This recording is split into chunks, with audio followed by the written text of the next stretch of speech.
I don't often say that I feel good after a Winnipeg Jets loss, but a 3-1 loss to the Calgary Flames didn't actually end that badly for the Jets. Let's chat about why on tonight's episode of Locked On Winnipeg Jets.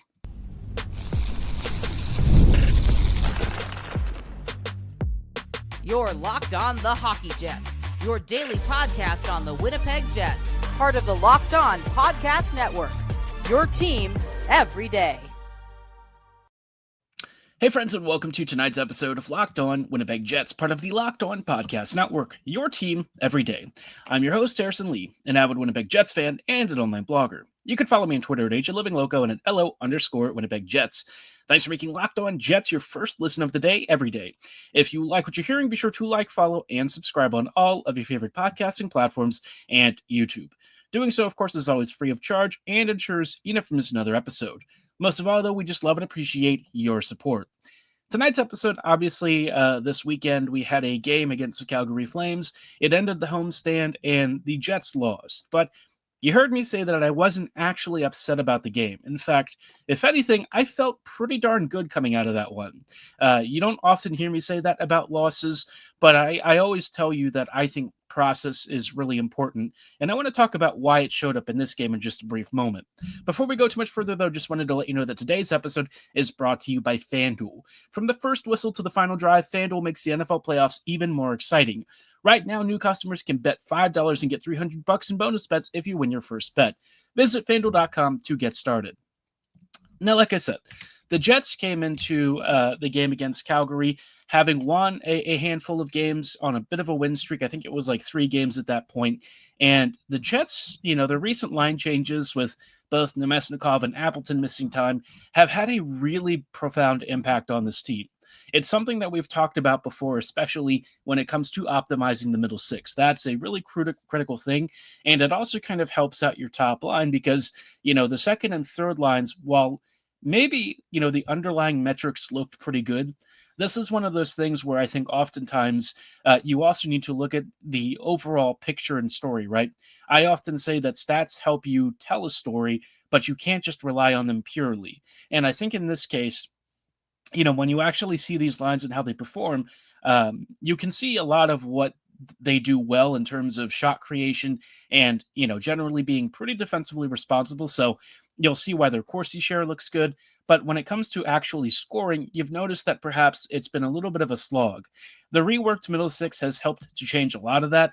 And in terms of actually driving and creating play and just generally being a lot more effective, Winnipeg's middle six has been reborn. This is a lot more like the team that we used to love and appreciate in 2017-2018. Obviously, the level of talent and skill is not quite there yet. I think the Jets need a couple of pieces to put them over the top. But in terms of the way that they play, there's a lot of things that remind me of that team, especially their ability to consistently roll, all 4 lines pretty routinely. So this game, Calgary did come out pretty fast and actually created some good chances in the first period, and it was very back and forth, right? Winnipeg and Calgary went toe-to-toe, blow for blow, and I was a little worried because I thought, sure, the Flames are not exactly a team that you should just take lightly, but if you're the Jets and you're at home, this feels like a game that you probably want to really impose your will upon. You don't want to play evenly with the Flames. You want to show them why Winnipeg is currently ranked at the top of the Central. And after the first period, the Jets just took over. It did take, again, a little bit of a slower start in some ways, not exactly slow in terms of shot creation. There were scoring chances back and forth, left and right. It was just that it took, the Jets maybe a little longer to start actually dominating play. And once they did, the only reason the Jets actually lost this game was because Dustin Wolf stood on his head. He went full Connor Hellebuyck against Winnipeg. He had like 36 or 37 saves on the evening, an absolute masterclass performance. He was quite literally the only reason the Jets ended up losing this game. His performance in net was dominant. He was exceptional, and the Jets really tested him with tons of high danger chances, cross slot passes that really should have gotten through, some amazing one-time options. And Wolf just looked a lot like Hellebuyck, very calm, very controlled. He had almost everything read. And, on the few opportunities where he really had to scramble, his reflexes were exceptional. So I came away from this game very encouraged. If you're going to lose a game, and you will in the NHL quite frequently, then you need to lose it the right way. And that's what I've often said about this team is even when they're winning, you know, sure, results are great and you always want to be on the winning ledger, but how you do it sometimes is more important.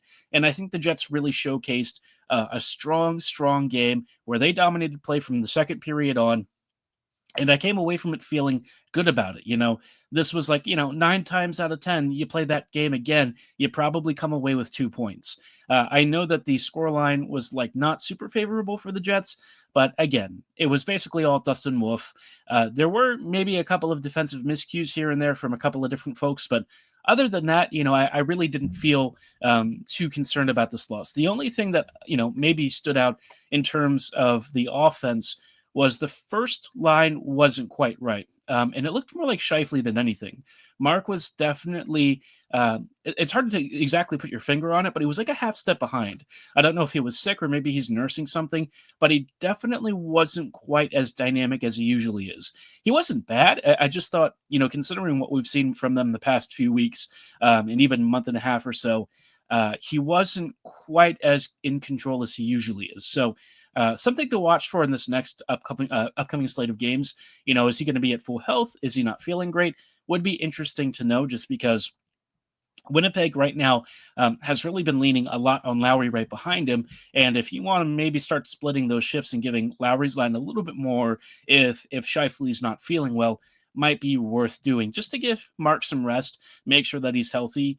I have been tough on him in the past, but let's be honest, he is one of our most important players. And without him, this offense is a lot less toothful, if you want to put it that way. So you really need him at his full strength. He's a very important player for this team.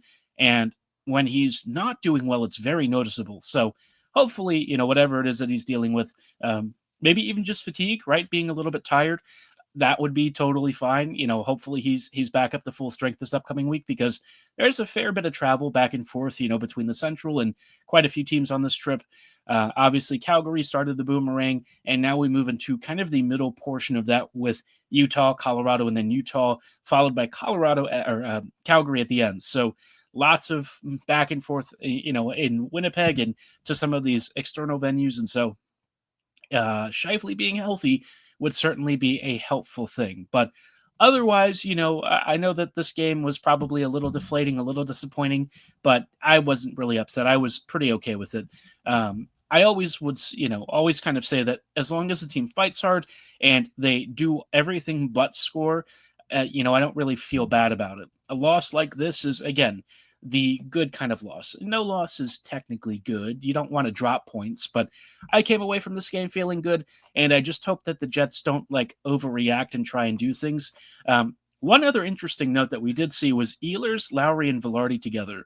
That is a very intriguing trio for me, and I would like to see more of that.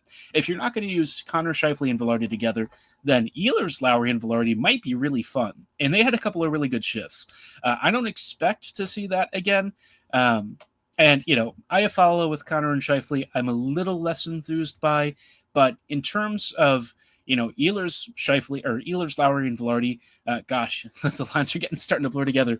That's a trio I have some real interest in. So curious to know what practice looks like later today.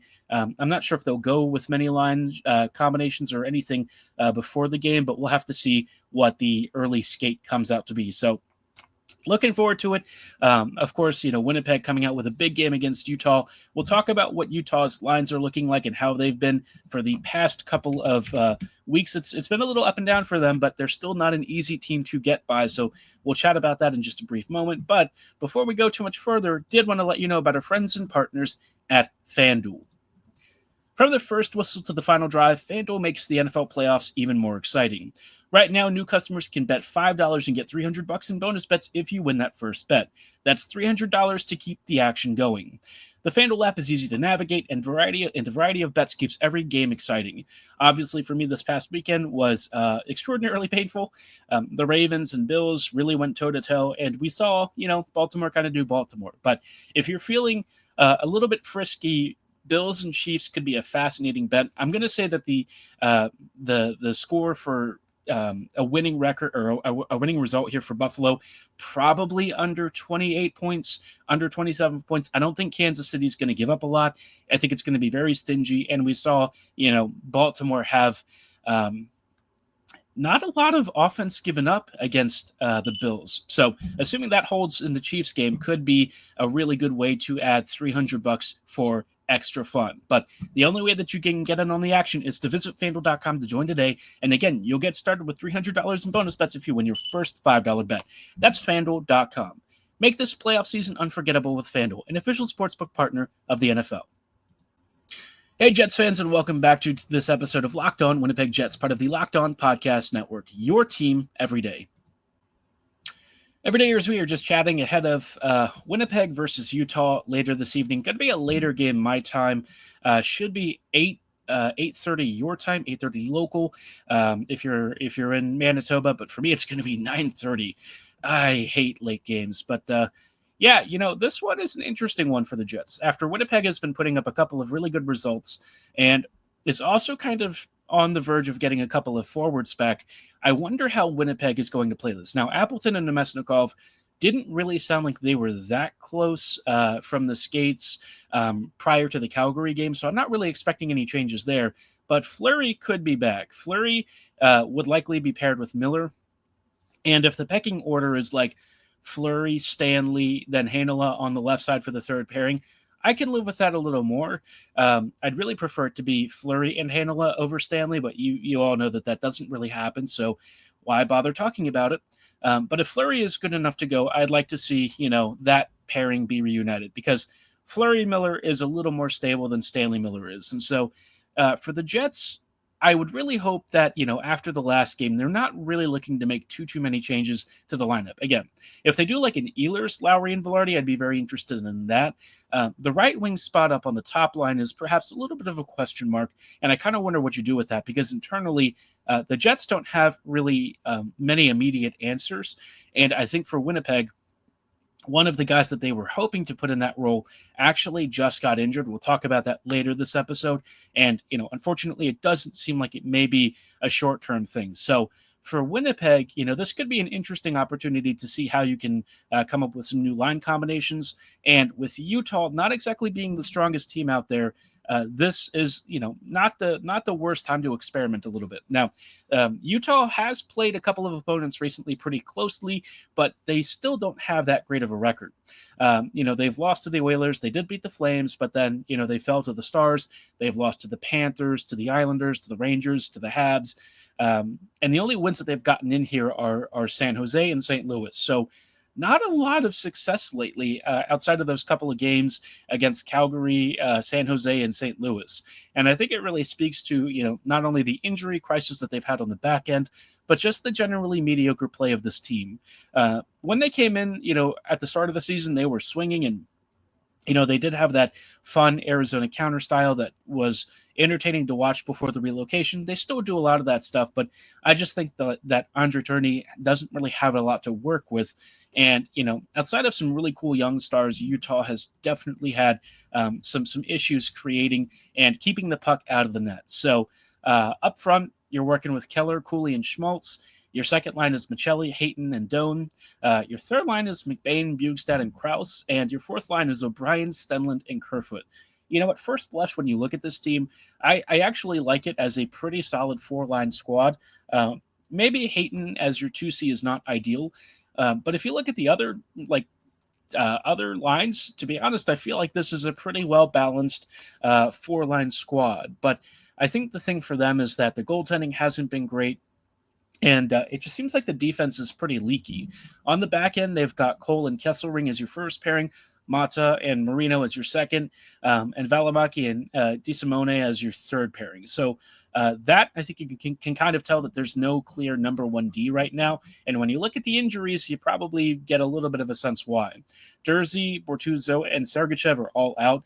And with Dursey and Sergachev in particular, those guys are huge puck movers for your defense.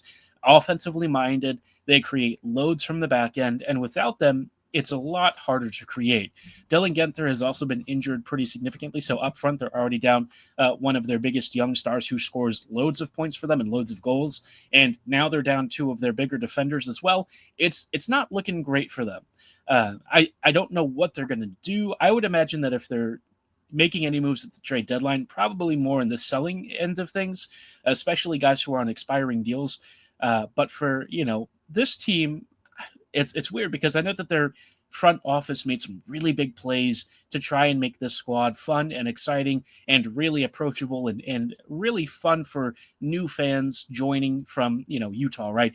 Utah was really hot to trot for the squad, and the first season has just been pretty modest. So I don't know what they're going to do.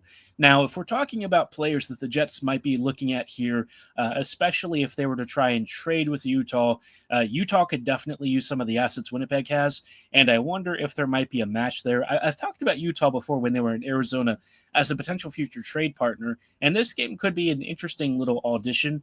I'm going to call all of these future games auditions because we are now in 2025. We're almost to the end of January. March and the trade deadline are going to be here before you know it. And so at this point, the Jets are probably wanting to figure out, what do we need? What can we get from these teams?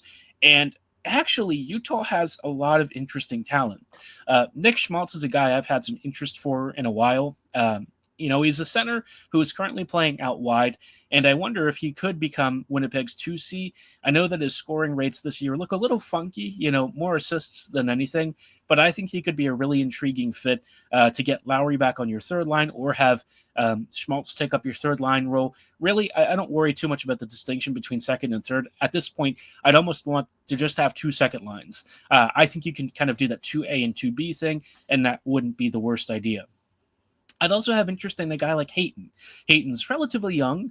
I don't know that he's necessarily developing, but he's been growing his offensive game a bit this season. And in a middle six role, he could be really intriguing for the Jets. He's still got some rights control too, so that could be very appealing. And I don't think he'd necessarily cost that much. I'd also have some time for Lawson Crouse. Crouse, he's actually developed into a pretty good attacking-minded forward with a great release. And he'll, drive towards the net. He'll crash the goal. And he's just a generally good offensive player who would provide you some real scoring punch. He's been a double-digit scorer for a while now. And I think Crouse has gone from a guy who at one point was kind of like overhyped into actually being a pretty legitimate player. Obviously, he's never going to be the crazy high-end goal scorer that a lot of teams probably thought he was going to be, or maybe they, or at least when he was drafted, the Yotes really expected him to be some kind of like, I don't know. When he was drafted by the Panthers, I don't know if the expectation at the time was that Crouse was going to be this really dynamic forechecking force. But for Arizona, since going there, he's been pretty consistent, like a 30 to 40 point guy the last several years.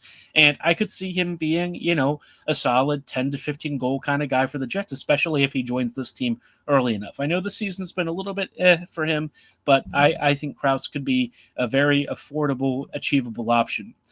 There is also Kevin Stenlund, but, for me, I think we already had our tour with Stenlund. I like him as a defensively minded center. Don't know that you necessarily need to bring him back. So, this team definitely has some particularly interesting players for the Jets, guys who could fit up and down your lineup. Crouse you probably don't want as your first line right wing, but he could provide some scoring depth at least on your third line in lieu of like a Mason Appleton or something. Guys like that I would be, very interested in taking a swing on, but curious to know if there's anyone here from Utah you'd be interested in. In terms of the game, again, like I've said before, I think the Jets should come away with 2 points here. I think Winnipeg, generally speaking, has played pretty well against Arizona. The only thing is, that could derail them is if they get shut out by Vejmelka or something. But recently, I feel like we've had Vejmelka's number a little bit more. I'm not sure if Ingram might also get a look in that instead. But if it's Vejmelka, I would think the Jets can still pull this off. Ingram is even easier to deal with for Winnipeg. I don't know that they have like a really long record against Connor, but Vejmelka is definitely the guy that usually starts in net and usually has given the Jets fits. So we'll have to see what happens. But I would say Winnipeg should come away with 2 points. With the way that they've been playing their last 4 games, I'm starting to get more and more confidence in them as a team, which sometimes backfires, but I feel good about this Jets squad. I'd be curious to know what your score prediction is. I'm going to go with 4-2 on this one. I think after not scoring a lot against Calgary, Winnipeg's going to come out kind of pissed off and looking to pop a ton past Vejmelka or Ingram, whoever's in that, and I think that they're going to get that. I think the Jets have played really well recently. I've been impressed with it. They don't have Genther, for tomorrow night or this evening's game, most likely, and so 4-2 Jets. Give me your score predictions below or at my social medias at HLivingLoco and at @LO_Winnipeg Jets. But in just a moment, I did mention earlier that, that right wing thing that I was talking about, and really this is going to kind of sprawl out into a larger point, but the Jets need some real injury insurance. I want to chat about that in just a brief second. But before we dive into injury woes and how the Jets can avoid that, did want to let you know about our friends and partners at SelectQuote, which offers a very different kind of life insurance. In sports, having a winning strategy is everything. It's how the best teams make it to the Super Bowl, the World Series, and the Olympics. The same goes for life. Having a strategy like life insurance from SelectQuote can protect your financial legacy and keep your family's future secure. SelectQuote makes it easy to find the perfect life insurance policy. As one of America's leading insurance brokers with nearly 40 years of experience, they've helped over 2 million customers find $700 billion in coverage since 1985. What sets SelectQuote apart from their competitors is their personal touch. Unlike other brokers that offer one-size-fits-all policies, their licensed agents tailor coverage to fit your unique needs. And if you're in good health, you might even qualify for same-day coverage of up to $5 million. No medical exam required, and it's more affordable than you'd think. You can get up to $1 million in coverage for as little as $20 a month. Get the right life insurance for you for less at SelectQuote.com/LockedOnNHL.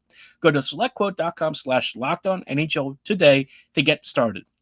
That's SelectQuote.com/LockedOnNHL. SelectQuote. They shop, you save.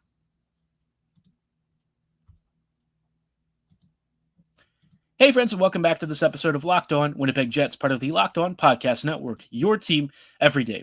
Every day, thank you so much for rejoining us on tonight's episode as we're just wrapping up with some fun stuff, or at least we had some fun stuff to talk about. Now is perhaps the less fun time. I want to talk about injuries because the Jets just suffered one organizationally that could be longer term, perhaps even season ending. I don't want to speak too early because we don't really know, but Chibrikov with the Moose earlier yesterday, he fell in the corner along the walls playing Toronto, and he could not support weight on his ankle, which we all know with Ville Heinola and his recent ankle injury just absolutely sucked. That, he was out for basically a year and a half. And so this could be very serious for the Jets. And a lot of people have penciled in Chibrikov into the playoff lineup. I myself thought he might get in, based on his brief sample and the fact that the Jets could, quite frankly, use his creativity in finishing down low. This is a really tough blow. If he is slated to miss any length of time, especially on the longer term side, that's obviously not great for him. But if it's out for the whole season, suddenly you're not really talking about him being a factor in the playoffs. And so for the Jets, this is where I think they really do need to be proactive at the trade deadline or ahead of it. Looking at Kakko now, who's put up 13-ish points in 14 or 15 games since getting traded to Seattle. These kinds of swings I really feel like the Jets could have been in on. I know the Jets often talk about guys not wanting to come to Winnipeg, but Kakko could have been a real option. I think the Jets really should be willing to look at some reclamation projects, not all of them, but I think there are guys who are worth taking a swing on. And in general, it would also just be good for the Jets to be looking for injury insurance because, Winnipeg doesn't have loads of forward scoring depth. Chibrikov was one of the guys who looked like the very clearest lineup call-up, and now he's injured, potentially for a long time. And so if he's not there, who else do you have? You've got Brad Lambert, you've got Toninato, who's currently playing. You've got a couple of other guys. Chaz Lucius is maybe one of those dark horses, but I'm not looking at any of these players to be really premier options once you get to the postseason. These guys are more emergency call-ups right now. Lambert could become very interesting on the right line, heading into the postseason. But again, I'm not banking on that for this year. And so for the Jets, I really feel like they need to get active in the market, start looking for options, and not just at forward. The defense, quite frankly, needs help. Now, there are continued buzz rumors, so to speak, around Rasmus Ristolainen, which is a player the Jets have had an interest in for a while. Ristolainen, I have mixed feelings about him. Rasmus is one of those guys where, as like a third pairing defender, I don't hate it if their salary retained, but he's got some term, and I just, depending on who's going the other way, I don't know that I really love this. He's got like I think another couple years, and his cap hits at like 5 mil. He's a fine big size defender. If it's like between him and Stanley, obviously I'd take Ristolainen, but that's probably not the Jets' calculus. I don't quite know what would really be going the other way here. Winnipeg's defense right now, especially on the right side, is pretty stacked up, and I just don't know that the Jets really are looking to move anyone on that side. Maybe Neil Pionk is looking for too much money, and that's why this could be some sort of a change down the road where maybe Ristolainen becomes your second pairing guy. I wouldn't really expect that, and I'm not really sure that I would ask that of him. Offensively, he definitely doesn't have the same punch as Pionk, and as much as I rag on Neil, right? Defensively, he works really well with Sandberg, and I'm not sure that Ristolainen is going to have that same level of success. I also just, again, I don't quite know what his spot would be. I don't know that he's going to replace DeMello because, like, DeMello's on your first pairing pretty much. Pionk very clearly has a hold on the second pairing, and so what? You make him your third pairing guy and you send Miller somewhere? I mean, like, I don't understand why you would do that. Miller's been perfectly fine as your third pairing right side dude, and he's a lot cheaper. So for me, I don't really think that this is the kind of depth move I'd be making. If they're on like an Alexiak or something, I think I'd be more okay with that. I would look for less expensive defenders. And again, sometimes you kind of get what you pay for, but I already look at like having Dylan Coghlan in the system and think Coghlan might actually be fine to have as your depth guy. Fleury, he's serviceable in the right moments. I think, having Heinola and Coghlan is great. And so I don't really know what the Jets would need other than swinging bigger for like a more termed, heavier hitting, higher end sort of defender. And I just don't think that there's a lot of options out there that really excite me. I've seen some Jets fans talking about bringing Seth Jones in. No, the answer is no. Not even at 50% retained. No, don't do it. Don't fall into that trap. Jones is signed for like eternity, and even at 50%, he is nowhere near good enough for what the Jets are going to ask of him. So, no, just no. I'd rather like Winnipeg sign Logan Stanley for 6 years at a cheap hit than do that. So that's kind of my thought. Curious to know what defenders you'd be interested in. I know I saw someone suggest Jokiharju. Unfortunately, Jokiharju is not that great. Defensively and in transition, he's more flash than anything. So I would prefer to avoid that situation. I've still got eyes for like a Mackenzie Weegar. I could see that being a thing. I also wonder if at some point the Jets revisit the Jacob Trouba situation, right? Because he's now in Anaheim. I don't know how many retention slots they have left. But if they were to retain some salary, it could be a better option than going with Ristolainen. I don't know that for certain.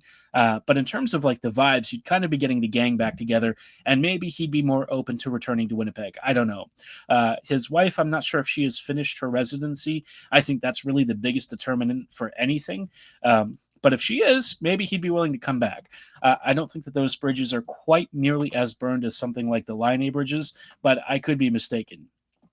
Either way, though, the Jets are going to need to do some insurance shopping here because any injuries to the rest of this team could put Winnipeg in a really tight bind, especially with their lack of internal replacements available immediately. So curious to know who you might bring in for insurance. Drop your thoughts below or at my social medias at HLivingLoco and at LO_Winnipeg Jets. But for tonight's episode, that is going to be all the time that we have. Tomorrow we'll have coverage of Winnipeg versus Utah, hoping for a big Jets win. Let me know what you think the scoreline is going to be. But again, thanks for listening. Have a great night, and go Jets go.